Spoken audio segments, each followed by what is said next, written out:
बिस्मिल्लाहिर्रहमानिर्रहीम। अस्सलाम वालेकुम नाज़रीन। यकीनन आज आपने भी 15 अगस्त में कहीं ना कहीं शिरकत जरूर की होगी। आज मेरा भी कई मदरसों और कई स्कूलों में जाना हुआ, जहां पर बाकायदा जश्न आज़ादी का दिन मनाया जा रहा था 15 अगस्त के मौके पर। लेकिन नाजरीन, इस मौके पर आपने भी कुछ ना कुछ जरूर नोटिस किया होगा, और वो नोटिस करने वाली बात यह है कि 15 अगस्त और 26 जनवरी के मौके पर आम तौर पर यह होता है स्कूलों में खास तौर पर, और कहीं कहीं अब ये मदरसों में भी हो रहा है कि बाकायदा ऐसे डीजे और ऐसे गाने बजाए जाते हैं जो शरीयत और मजहब इस्लाम के नुक्ता नजर से बिल्कुल नाजायज और गलत होते हैं।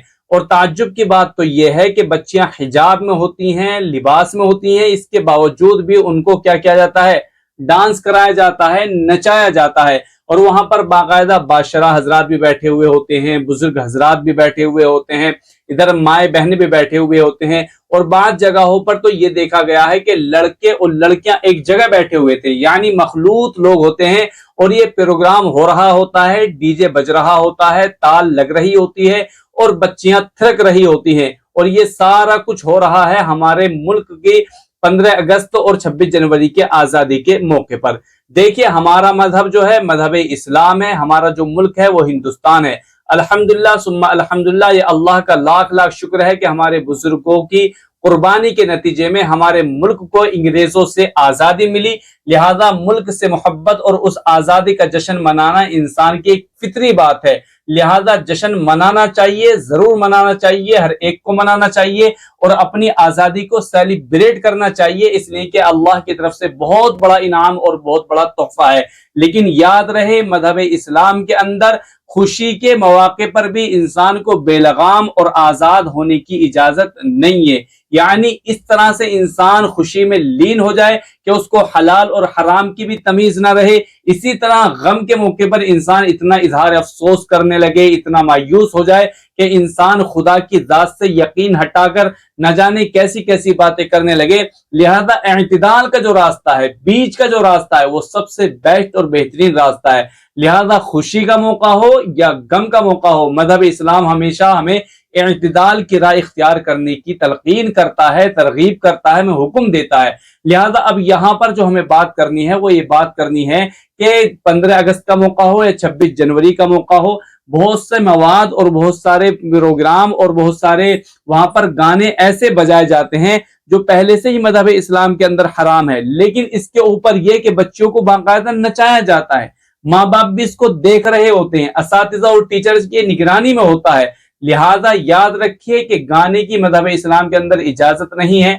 ऐसा गाना जिसमें कुफरिया, शिरकिया या फिर यूं समझ लीजिए बेहयाई के कामों पर उभारने की तलकीन दी गई हो, या ऐसी गैदरिंग जहां लड़के और लड़कियां मखलूत हो और बाकायदा बेपर्दगी का सारा इजहार किया जा रहा हो। इसी तरीके से बच्चियों को जो जवान हो चुकी हैं, बालिग हो चुकी हैं, उनको अजनबियों के और गैर महरिम के सामने नाचने की इजाजत देना, ये मजहब इस्लाम के नुक्ता नजर से ठीक नहीं है। और ये मामला अब बाकायदा तरानों के नाम से, गीतों के नाम से, गाने और कव्वालियों के नाम से, इसी तरह ड्रामाई अंदाज में इसकी हद इतनी बढ़ चुकी है, इतनी बढ़ चुकी है कि अब इस बुराई की, इस कबाहत की कबाहियत भी इंसानों के दिलों से दूर हो चुकी है। याद रहे, हमारा जो बयान है, जो हमारी जो बात है, इसका मकसद देशभक्ति या देश की आजादी का जश्न मनाने के ताल्लुक से नहीं है।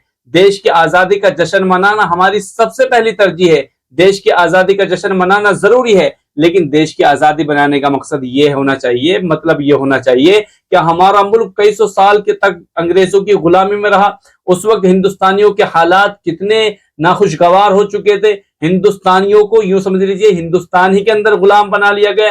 अंग्रेज यहाँ के नाजायज तौर पर काबिज और मालिक बन गए थे। लेकिन किन हजरात ने, किन बुजुर्गों ने, किन उलमाए दीन ने, किन मदारिस ने इस आजादी में अपना सबसे अहम किरदार अदा किया? वो कौन हजरात थे कि जो अपनी जान की बाजी हार गए? वो कौन हजरात थे जिन्होंने अपने गलों में फंदे लटकाए लेकिन देश की आजादी पर आंच नहीं आने दी? आखिर वो कौन हजरात थे जो अंग्रेजों के खिलाफ फतवे दे रहे थे? आखिर वो कौन लोग थे जो अंग्रेजों के खिलाफ तहरीकें चला रहे थे?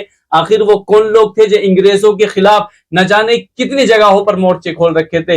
ये सारी बातें हमारे बच्चों को जहन नशीन होनी चाहिए और फ्रीडम फाइटर्स के नाम याद होने चाहिए, हमारे देश का इतिहास और किरदार याद होना चाहिए। लेकिन इन तमाम चीजों के बावजूद, इन तमाम चीजों को याद करवाने के बजाय हमारे यहाँ पर आम तौर पर वो रस्मी गाने जो फिल्मों में चलाए जाते हैं, जो हीरो हीरोइन गाते हैं, जहां पर बाकायदा रक्स किया जाता है और आम तौर पर फीता काटने का या झंडा फहराने का ऐसे शख्स का इंतखाब किया जाता है जो गांव का प्रधान होता है, और उसके स्वागत के लिए बाकायदा जिन रस्म रिवाज को बाकायदा बजाया जाता है, जिन रस्म रिवाज को अंजाम दिया जाता है, वो भी किसी नुक्ता नजर से गलत होती हैं। आज बहरहाल ये देखने के लिए मिला, एक प्रधान साहब आ रहे थे स्कूल के अंदर, उन्होंने पहले रेविन काटा और फिर बाकायदा बालिग बच्चियां उनके इस्तकबाल में ये गाना गा रही थी, आइए आपका इंतजार था, और बच्चियां थरक रही थी और प्रधान जी पर फूल बरसाए जा रहे थे। यानी ये देश की आजादी का जश्न मनाया जा रहा। मैं समझता हूँ ये देश की आजादी का जश्न नहीं था, ये एक तरह की बेहयाई लोग कर रहे हैं। लिहाजा मदरसों में भी धीरे धीरे इस मामले को आया जा रहा है। लिहाजा इस पर किसी हद तक इंसानों को पाबंदी करनी चाहिए। लड़कियों का प्रोग्राम मुस्तकिल अलग होना चाहिए, लड़कों का प्रोग्राम मुस्तकिल अलग होना चाहिए। देश का इतिहास बताना चाहिए, देश के आजादी के लिए लोगों ने जो कुर्बानियां पेश की हैं वो तमाम चीजें बयान की जाएंगी। मुल्क की मोहब्बत और मुल्क के लिए बच्चे और बच्चियां कैसे खिदमत अंजाम दे सकते हैं, हम मुल्क के लिए क्या कर सकते हैं आजादाना तौर पर, मुल्क की सफाई के लिए, मुल्क के किरदार के लिए, मुल्क को तरक्की और उरूज के लिए, तालीमी लिहाज से हम मुल्क के पहलुओं से सोचा कि कहां कहां हमारे मुल्क के अंदर कोताही कमी है, मैं किन बेसिस पर काम कर सकता हूं, किन चीजों को मेरी सलाहियतें, ये मेरी इस्तेदाद किन चीजों में काम आ सकती है कि जिनकी वजह से मेरे मुल्क में और रोज बरोज तरक्की हो, मेरे मुल्क के लोगों को मेरी वजह से बहुत सारी चीजों में आसानियां मुहैया हो। लिहाजा ये मुल्क की आजादी का तस्वुर होना चाहिए, ये मुल्क की आजादी की बात होनी चाहिए, ना कि इस तरह के ड्रामाई अंदाज होनी चाहिए और इस तरह से कि है तो मुल्क की आजादी के जश्न का मामला और यहाँ जश्न मनाया जा रहा है किसी और चीज का। बहरहाल ये तमाम चीजें गलत हैं, इस तरह से नहीं होने चाहिए और हम सबको सबसे पहले मजहब इस्लाम का पहलू और उसका दामन थामना चाहिए। जहां तक हमारे मजहब ने आजादी दी है इस तरह से हम खुशी और गम मनाएं, लेकिन जहां पर हमारा मजहब करता है बस अब रुक जाओ, तो वहां पर अब मुसलमान को रुक जाना चाहिए। लिहाजा मेरे इस पैगाम का मकसद आप समझ गए होंगे इंशाअल्लाह अज़ीज़। अल्लाह रब्बुल इज्जत हम सबको सही समझ नसीब फरमाए, देश की आजादी से फायदा उठाने की तौफीक नसीब फरमाए। हमारे मुल्क की आजादी के खातिर जिन लोगों ने जान का नजराना पेश किया, अल्लाह रब्बुल इज्जत उनकी रूहों को सुकून अता फरमाए और हमारे मुल्क की आजादी के बाद जो लोग भी अच्छा काम कर रहे हैं अल्लाह उनको जज़ाए खैर अता फरमाए। हमारे मुल्क में जो लोग